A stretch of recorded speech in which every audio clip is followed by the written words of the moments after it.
Allô tout le monde, bienvenue dans les Vlogmas de Mélimel Création. Je vous invite à vêtir votre plus beau pyjama, avoir votre tricot et un petit breuvage pour m'accompagner en ce jour de l'Avent. On est aujourd'hui samedi, le 7 décembre. Grosse journée pour moi. Vous avez vu ma tête. Je suis pas dans mon meilleur, mais je suis quand même un peu présentable. Alors, j'ai décidé de venir vous parler un petit peu de ma journée. En fait, je me suis levée très tôt ce matin. J'ai fait le petit ménage de ma salle de bain. Ensuite de ça, je me suis lancée dans ma popote, fait quelques brassées de lavage. Et en résumé, pour la popote, j'ai fait ma pâte à tarte maison. Donc, je vais vous montrer quelques images. J'ai aussi fait des pâtés, donc pâté au poulet, pâté mexicain, pâté à la viande. Et j'ai fait des tartes au sucre et des tartelettes au sucre. Alors, ça m'a donné 5 pâtés au poulet, 6 tourtières pâtées à la viande et 4 pâtés mexicains. 3 tartes au sucre et 15 tartelettes au sucre. C'est une belle grosse journée. Ah oui, c'est vrai aussi, j'ai fait un petit mélange pour faire des petits pains farcis. Des petits pains farcis gumbo qu'on appelle. C'était une petite recette là. Puis moi, je les emballe dans des papiers d'aluminium. Je mets ça au congélateur. Puis quand on fait dégeler ça, on met ça au four un petit 15 minutes. Puis le tour est joué, ça fait des bons petits lunchs pour le travail. Ou un petit souper vite fait là, quand on n'a pas le temps de cuisiner. Alors, c'est le résumé de ma journée. Ensuite de ça, j'ai lavé la cuisine, bien entendu, la farine, il y en avait partout. Et on s'est gâté dans la tarte au sucre. Et Lupien a peut-être exagéré un peu sur le sucre.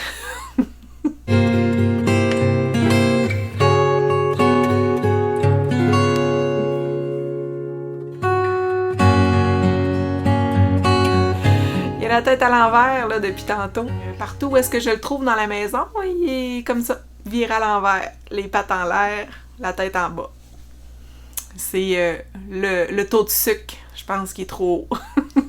Pour ce qui est des recettes, pâté mexicain, pâté au poulet, tourtière, je ne sais pas encore comment je vais vous présenter ça. J'avais pensé prendre en photo les recettes, c'est un peu plate. Je me disais peut-être réécrire les recettes, faire des belles petites fiches, c'est un petit peu long.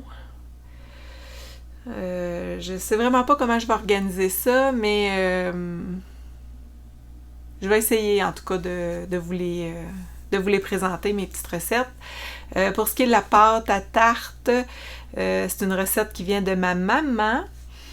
Alors, c'est vraiment une petite recette maison, puis il n'y a pas la quantité de farine, on y va à l'œil.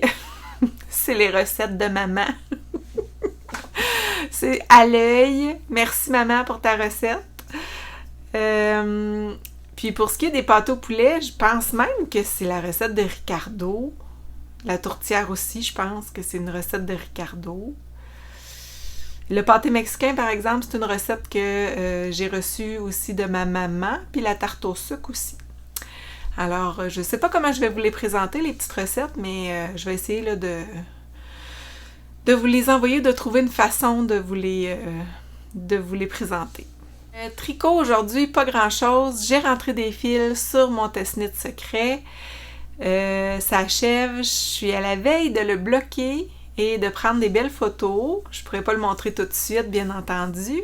Le patron va être disponible sous peu, en décembre, à tout le moins. Donc, je vais pouvoir vous le présenter sous peu et bientôt. Je l'espère, j'ai hâte. En ce moment, je tricote mon projet boulet qui est la tuque Iris Hat de Sari Nordlund. Ça s'en vient bien. Mon petit objectif de 2 rangs par jour, ça avance. Puis, je trouve ça un peu moins décourageant. Ben, pas décourageant, mais c'était un peu moins plate de faire juste 2 rangs par jour que de mettre tout mon temps là-dessus. L'autre chose que je voulais vous parler, en fait, j'aimerais ça savoir, vous, votre plus beau souvenir du temps des fêtes. Qu'est-ce que c'est? Parce qu'aujourd'hui, en faisant la cuisine en décembre, ça me rappelait les festivités du temps des fêtes quand j'étais enfant. Quand on se rejoignait chez les grands-parents avec les cousins, cousines, oncles, tantes, puis on avait une table pour les enfants, une table pour les adultes, la popote de grand-maman. C'était des beaux moments en famille. C'était des familles plus nombreuses aussi à cette époque-là. Puis, on avait du plaisir à se rencontrer, à manger de la bonne bouffe, à se rassembler. Ça m'a comme rappelé les beaux moments du passé, des Noëls passés. Puis, ça m'a mis un petit peu nostalgique. Fait que je voulais savoir, vous, c'est quoi vos moments nostalgiques du temps des fêtes? De mon côté, là, c'était vraiment des beaux souvenirs là, avec mes grands-parents, les oncles, les tantes, les cousins et les cousines. On festoyait le temps des fêtes à notre façon. C'était toujours agréable de se rencontrer. C'était toujours dans la bonne humeur, le plaisir. J'avais une pensée pour ces souvenirs du temps des fêtes quand j'étais enfant, puis ça m'a rappelé des beaux souvenirs. Alors, je voulais savoir, vous, chez vous, est-ce que vous avez des beaux souvenirs? Vous pouvez les écrire en commentaire, des choses que vous vous souvenez quand vous étiez enfant. Ça me ferait plaisir de voir ou de lire vos petits moments nostalgiques. Je suis en train de terminer mon 2e rang de ma tuque. Je vais vous laisser là-dessus pour aujourd'hui. J'ai eu une grosse journée. Je vais essayer de faire le montage vidéo. Il est déjà presque 9 heures. En fait, 21 heures plutôt. Puis, je commence à être un petit peu fatiguée. Je pense que ça va bien dormir ce soir. Alors, je vous laisse là-dessus. J'espère que vous allez bien. J'espère que je vais avoir dans les commentaires des beaux moments nostalgiques que vous avez à me partager. Je serais vraiment contente de vous lire là-dessus. Puis, aujourd'hui, j'ai fait ma popote en pensant à ma famille, en pensant au rassemblement qu'on pourrait avoir cette année. Donc, ça m'a fait vraiment plaisir de faire ma petite cuisine, puis de penser à tout ça.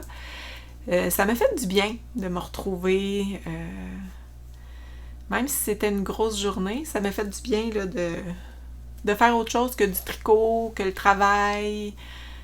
C'était vraiment une belle journée, somme toute. Fatigante, épuisante, mais une belle journée.